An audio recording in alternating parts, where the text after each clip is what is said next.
집에 있어요.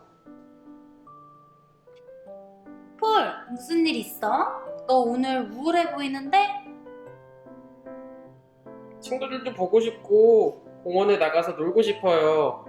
또 할아버지 할머니도 보고 싶고 집에만 있는 게 너무 심심해요. 엄마, 왜 사람들은 코로나 바이러스가 없어질 때까지 다 이렇게 조심하고 살아야 한다고 이야기하는 거예요? 도대체 코로나 바이러스가 뭐길래? 폴, 그럼 코로나 바이러스가 뭔지 우리가 한번 알아볼까?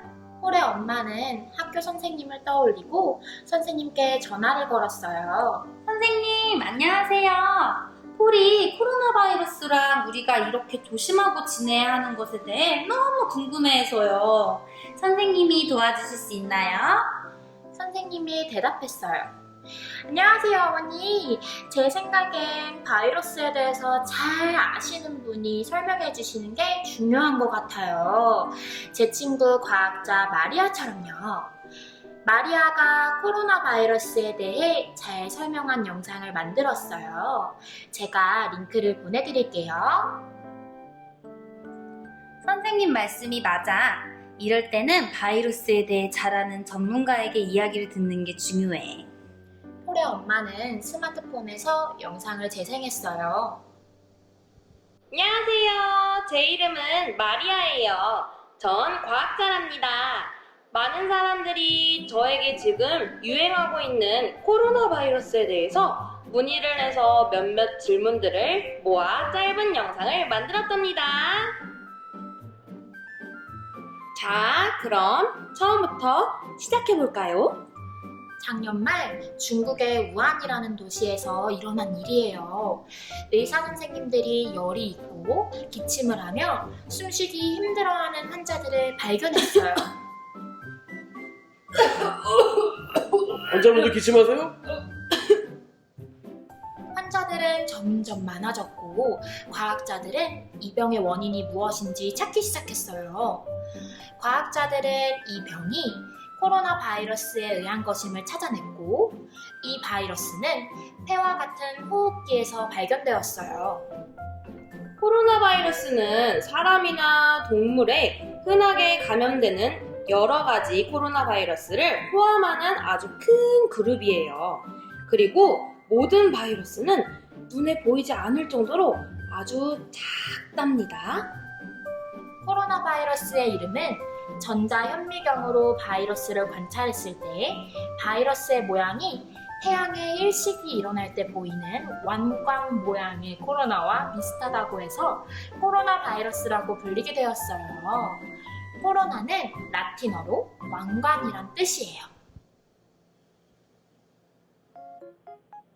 일반적으로 사람과 잘 접촉하지 않는 일부 야생동물이 이 코로나 바이러스를 사람에게 전파시켰다고 믿어지고 있어요.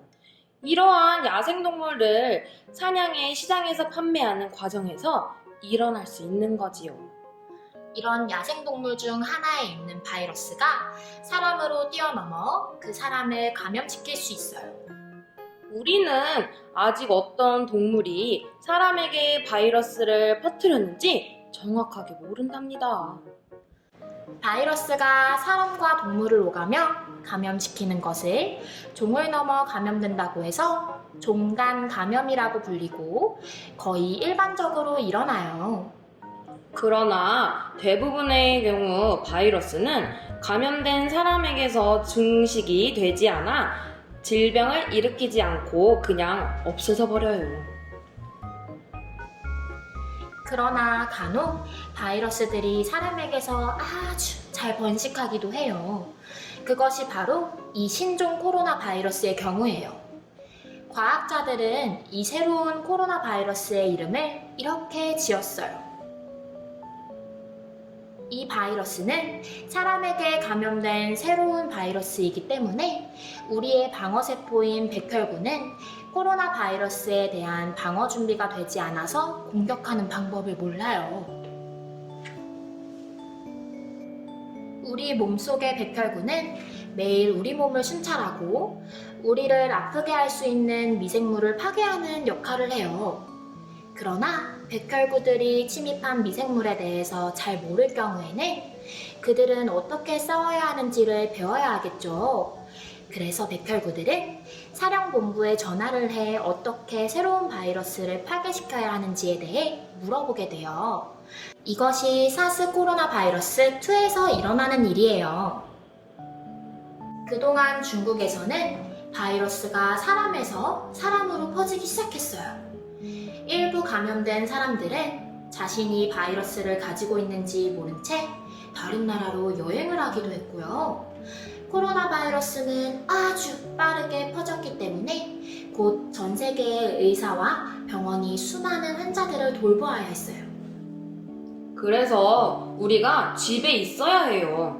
우리가 바이러스에 더 이상 감염되지 않아야 이미 감염된 환자들을 병원에서 제대로 돌볼 수 있어요.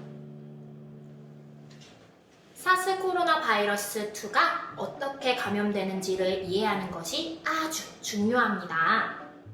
이 코로나 바이러스는 공기 중에 있지 않아요.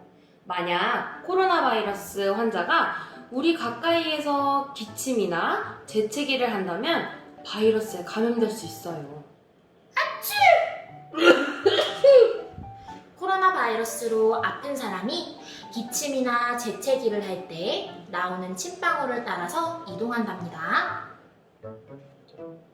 침방울은 엄마나 아빠가 양 팔을 벌리고 서 있는 너비 정도, 약 2m 정도만 날아갈 수 있어요.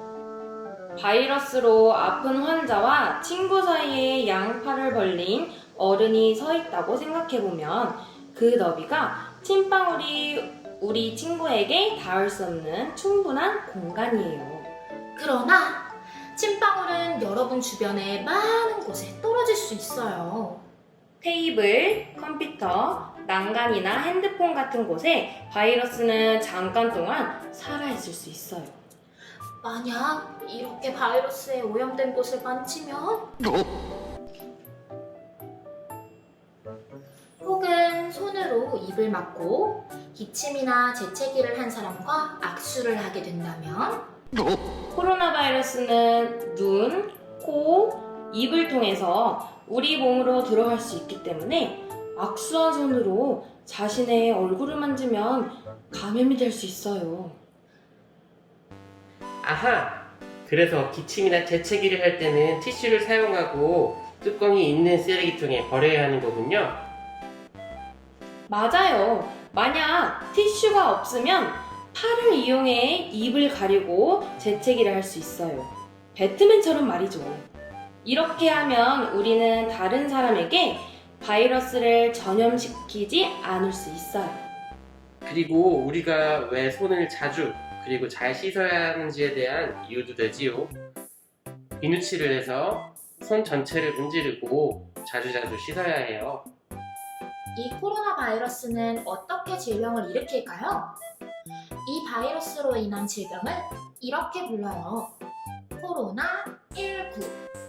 코로나 바이러스로 아픈 사람들은 거의 항상 열이 나고 기침을 하고 두통이 있고 아주 많이 피곤해해요. 대부분의 사람들은 증상이 없어질 때까지 집에 있어야 해요. 아픈 사람들 중에 증상이 심해져 호흡이 어려운 경우에만 병원에 갈 필요가 있어요. 왜냐하면 숨을 쉬는데 문제가 있을 때 도움을 줄 수 있는 기계가 거기에 있기 때문이에요. 어린이의 경우 코로나 바이러스에 잘 걸리지 않지만 바이러스를 전염시킬 수 있기 때문에 학교에 가지 못해요. 코로나 바이러스로 아플 때 병원에 꼭 가야 하는 사람들은 우리 할아버지, 할머니와 같은 노인분들이에요. 혹은 이미 바이러스에 감염되어 많이 아프신 분들이에요. 그러니 우리가 잘 돌봐야 할 분들이죠. 그래서 집에 있는 것이 아주 중요해요. 우리가 서로 가까워지지 않는다면 바이러스는 사람과 사람을 여행하며 감염을 시키지 못하고 우리를 아프게도 하지 못할 테니까요.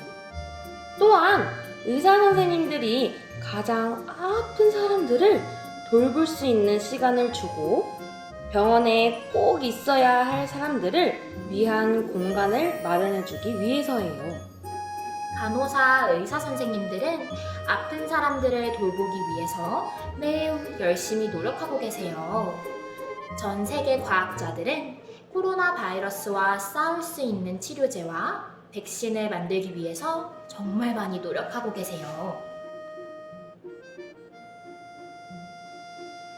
예전에도 다른 바이러스로 인한 대유행이 있었지만 머지않아 끝이 나게 되었었지요.